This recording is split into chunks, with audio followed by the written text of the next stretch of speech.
In recent months, there's been a lot of controversy over so-called fake news or the role of social media in the rise of populism and the success of people like Donald Trump. The seeds for this were being incubated right at the start of this period in the early 1990s, when you had a hugely expanded media. You had the advent of 24/7 cable news channels in both Britain and America. You also saw traditional newspaper journalism begin to behave in very different ways, be it Boris Johnson making up stories about prawn cocktail flavoured crisps in Brussels, or Rush Limbaugh taking to the airwaves, talk radio in America. That was when journalism really began to change, I think. Opinion began to masquerade as fact, it became much more a form of entertainment, an act of pointing rather than investigation. But the very same technology which had enabled the expansion of the media in the 1990s was, by the early years of this century, also now beginning to threaten its very future. The loss of advertising revenues for newspapers in particular, as they went off to organisations like Craigslist or then Google and Facebook, meant that local newspapers in particular, were hollowed out. Many of them went out of business, destroying part of the democratic infrastructure by which people know what's going on in their communities and can hold people to account.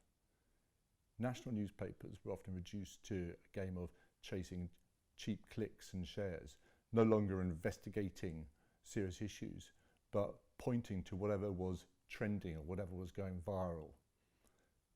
A good illustration of this is what happened in 2016 with the election of Donald Trump, where his own pollster pointed out that only 20% of Americans have Twitter accounts, and yet 80% of Americans knew what Donald Trump was tweeting.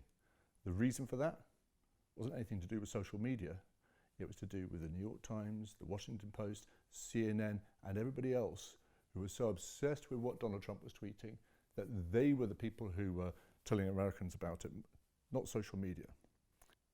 We ended up in a place where the media, which at the start of this period had seemed so powerful and so self-confident, was disabled from performing its traditional democratic function of being a gatekeeper on truth, while also its desperation to survive meant that it paved the way for much of the shrillness, anger and divisiveness that we later saw with social media.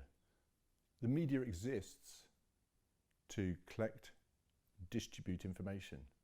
The irony is that the story of the last 30 years is the media has failed to adapt to the new information age. It has been a period where it's not only helped undermine trust in politics and democracy, but also trust in the media itself.